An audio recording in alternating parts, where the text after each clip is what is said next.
pagi anak-anak. Pagi. Bagaimana kabarnya pada hari ini? Baik. Alhamdulillah kalau gitu. Jadi sebelum kita memulai pelajaran, alangkah lebih baiknya kalau kita berdoa terlebih dahulu. Berdoa dimulai.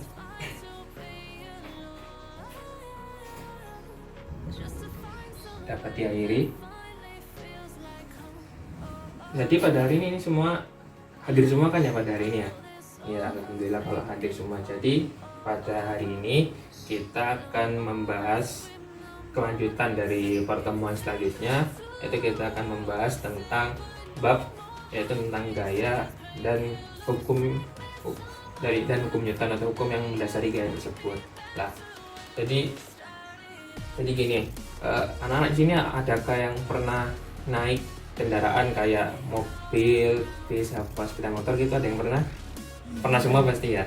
Iya. Nah, pasti kan pada satu hal pasti pernah ngalami waktu naik kendaraan atau bis itu tiba-tiba waktu bisnya jalan atau naik sepeda motor jalan tiba-tiba direm mendadak, terus tiba-tiba badan kita tertarik depan. Pernah kan ngalami hal itu kan pasti ya? Ya, pernah ya. Itu salah satu dari penerapan hukum yang akan kita pelajari pada hari ini. Jadi seperti itu. Kalau berdasarkan kehidupan nyata. Nah, terus juga contohnya kalau Bapak mendorong sebuah meja. Kira-kira kalau Bapak mendorong meja ini selanjutnya akan seperti apa kalau Bapak mendorong meja? Bapak ini mendorong meja sekarang lah. Meja ini anunya kayak gimana selanjutnya? Apakah dia diam di tempat? Apakah dia berpindah tempat apa kayak gimana setelah Bapak dorong ini mejanya?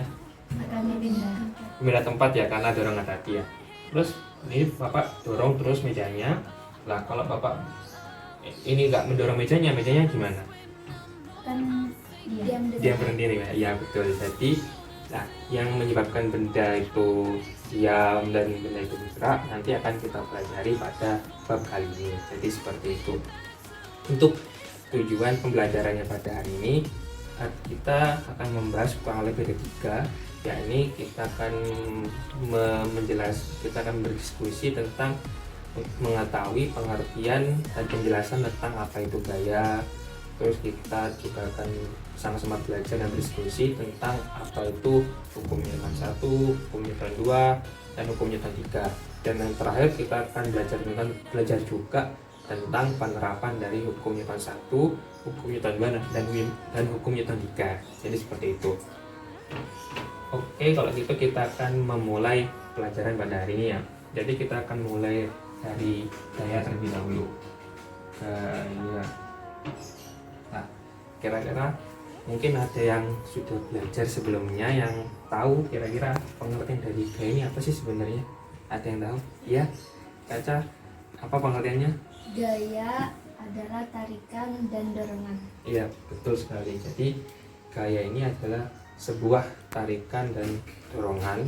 Kalau kaitannya tentang gerak, maka gaya ini adalah sebuah tarikan dan dorongan yang menyebabkan benda itu bergerak. Jadi seperti itu. Sebuah tarikan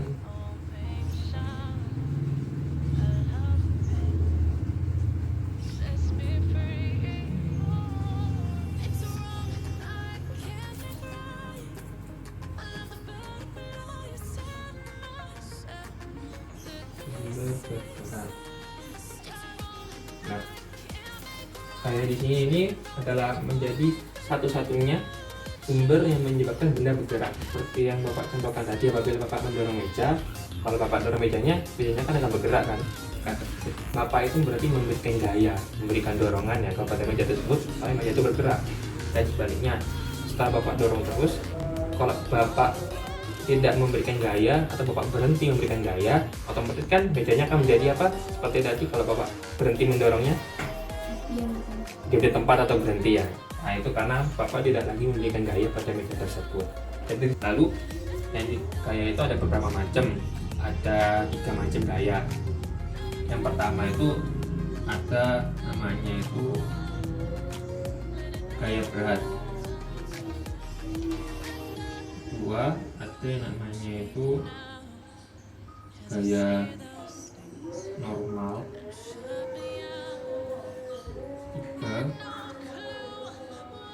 ada namanya gaya gesek. Nah, gaya berat ini biasanya kaitannya kalau yang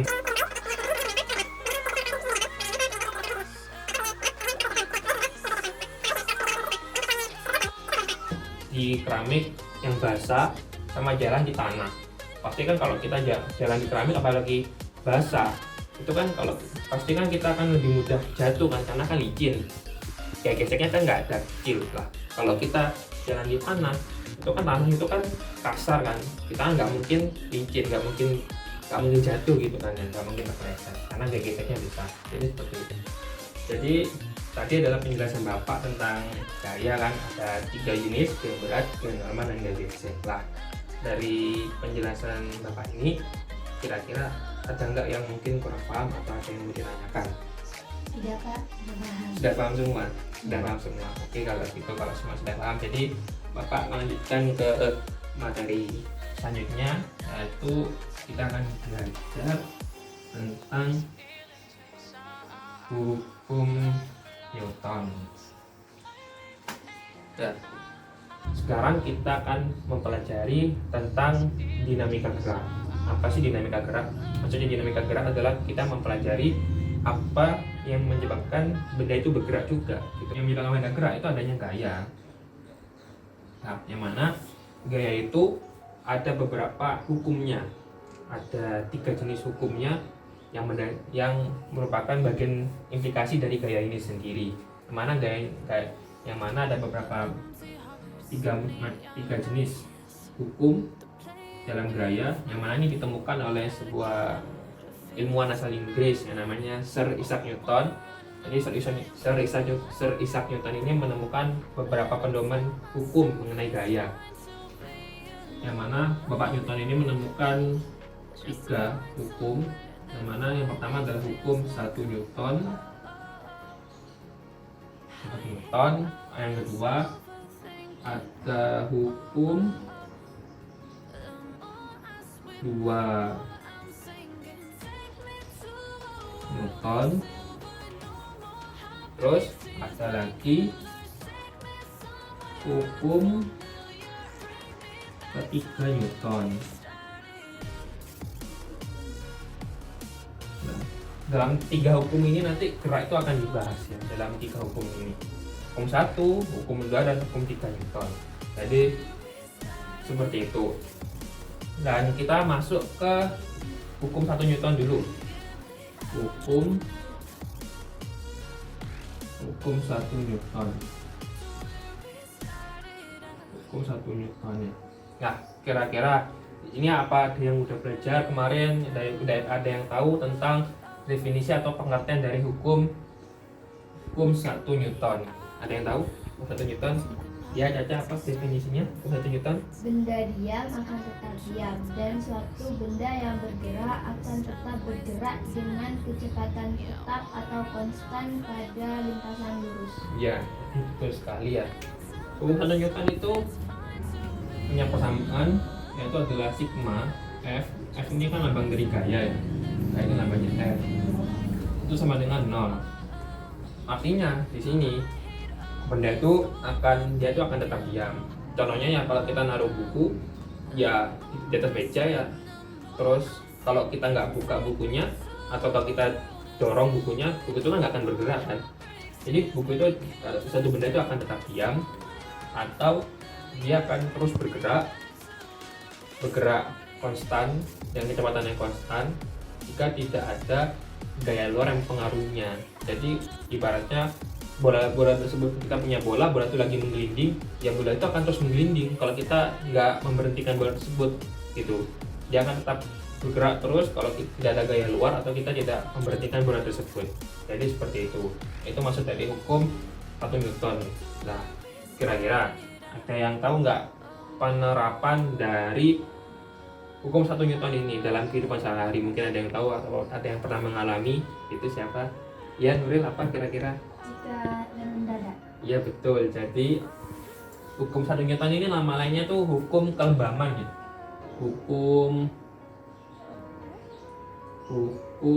kelembaman. atau malas nama lainnya.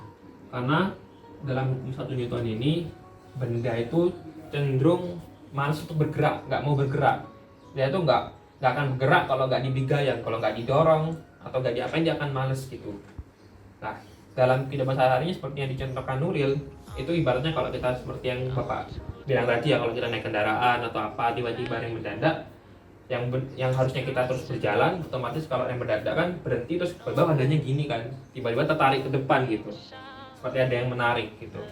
Itu salah satu contohnya juga dari hukum 1 Newton yang sering kita alami dalam kehidupan sehari-hari. Jadi seperti itu. Terus setelah dari hukum 1 Newton, kira-kira Bapak mau tanya apa, ada yang mau tanyakan dulu? Apa sudah paham? Paham. Oke. Nah, itu kita lanjut ke hukum selanjutnya, itu hukum 2 Newton. Hukum 2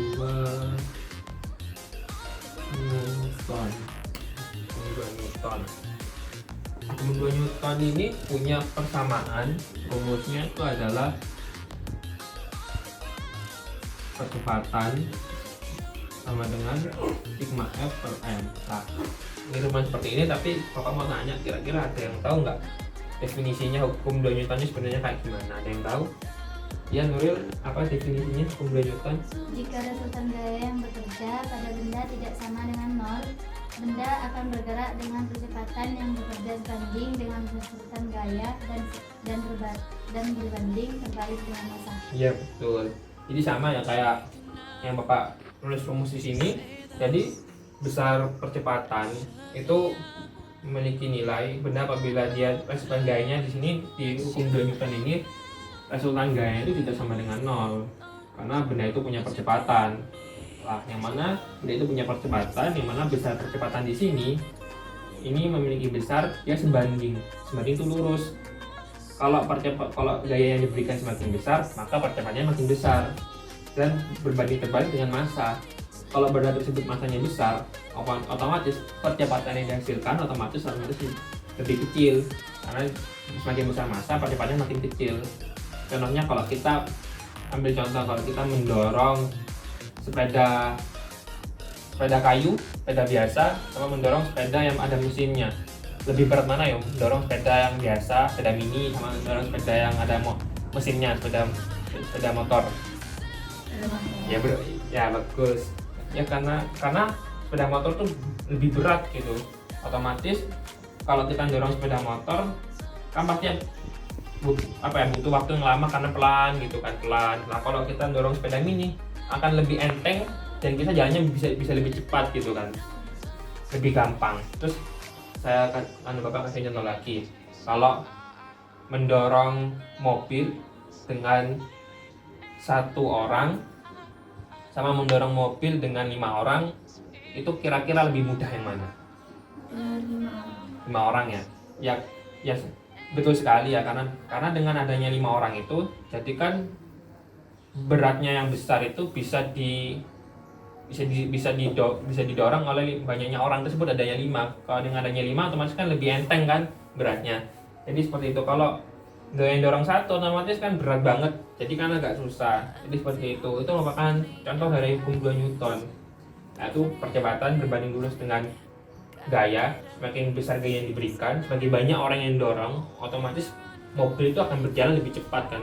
Kalau yang dorong 10 pasti jalannya lebih cepat kan. Nah, kalau yang dorong 1 otomatis percepatannya kecil karena berat banget gitu. Jadi seperti itu implikasi dari hukum kedua Newton. Jadi seperti itu. Selanjutnya kita masuk ke hukum yang terakhir ya. Coba hapus dulu ini. Hukum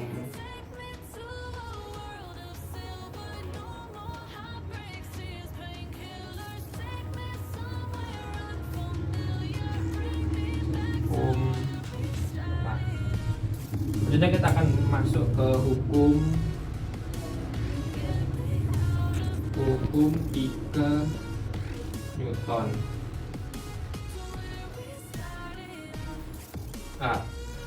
Hukum 3 Newton. Nah, kira-kira di sini ada yang tahu nggak definisi atau pengertiannya hukum 3 Newton? Nanti kita belajar kemarin. Ya, Nuril, apa definisinya? Apabila sebuah benda mengerjakan gaya atau aksi kepada benda kedua, maka benda kedua tersebut mengerjakan gaya atau aksi kepada benda satu dengan besar sama dan akan berlawanan. Ya, betul banget. Jadi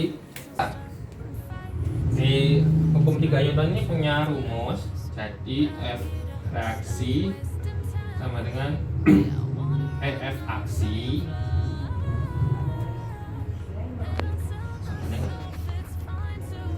min F reaksi. Jadi ini rumus dasarnya. Kenapa kok ada F aksi dan min F reaksi? Arah min ini maksudnya berlawanan, arahnya berlawanan, tapi besarnya sama. Ya contohnya kalau Bapak meninju dinding ini, Bapak tinju ini semakin besar Bapak memberikan gaya atau meninju dinding ini, otomatis makin sakit, makin merah kan. Nah, kenapa kok makin sakit? Karena dinding ini secara tidak langsung kita memberikan gaya yang sama dengan gaya yang diberikan Bapak, dengan dorongan yang diberikan Bapak. Jadi semakin keras, otomatis dinding juga seolah-olah memberikan gaya yang sama. Akhirnya tangannya Bapak jadi merah atau sakit. Jadi itu contoh sederhana dari hukum 3 Newton. Nah, karena ini sepertinya jamnya sudah habis, kira-kira pada pertemuan kali ini apakah ada yang bisa menyimpulkan dari apa yang sudah kita pelajari semuanya? Ada yang bisa menyimpulkan semuanya? Iya Nuril, apa kira-kira kesimpulannya pada hari ini? Kesimpulannya adalah gaya antara tarikan dan dorongan. Dan bunyi hukum Newton 1, Iya. benda diam akan tetap diam dan suatu benda yang bergerak akan tetap bergerak dengan kecepatan tetap atau konstan pada lintasan lurus. Iya. Bunyi hukum 2 Newton, jika resultan gaya yang bekerja pada benda tidak sama dengan nol, benda akan bergerak dengan kecepatan yang bekerja sebanding dengan resultan dan berbanding terbalik dengan massa. Iya. Bunyi hukum 3 Newton, apabila sebuah benda mengerjakan gaya atau aksi kepada benda kedua, maka benda kedua tersebut mengerjakan gaya atau aksi kepada benda satu dengan besar sama dan arah berlawanan. Iya, betul sekali. Jadi itu adalah jadi kesimpulan pada pelajaran kali ini. Kalau penerapannya seperti yang Bapak contohkan tadi ya, kalau hukum 1 Newton, contohnya kalau kita sedang berkendara terus tiba-tiba rem mendadak, badan kita tiba-tiba terlempar ke depan, seperti itu.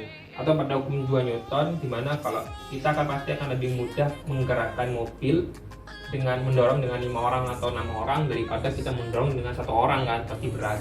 Dan kalau hukum 3 Newton, contohnya kalau kita memberikan gaya atau meninju dinding, otomatis kalau kita makin keras meninjunya, otomatis tangan kita masih sakit karena adanya gaya reaksi yang dari dinding ke tangan kita, sehingga tangan kita bisa jadi merah atau sakit.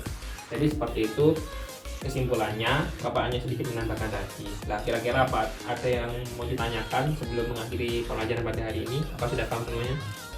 Alhamdulillah kalau sudah paham. Jadi marilah kita tutup pertemuan kita pada hari ini. Sebelum itu nanti jangan lupa ya, tugasnya halaman 25 nanti tolong dikerjakan gitu, nomor 1 sampai nomor 10 ya, tolong dikerjakan. Minggu depan dikumpulkan. Baik, kalau gitu baiklah kita berdoa lebih dahulu. Berdoa dimulai. Dapat diakhiri. Terima kasih atas perhatiannya. Kurang lebihnya mohon maaf. Papa akhiri ya. Wassalamualaikum warahmatullahi wabarakatuh. Waalaikumsalam warahmatullahi wabarakatuh. No clue what you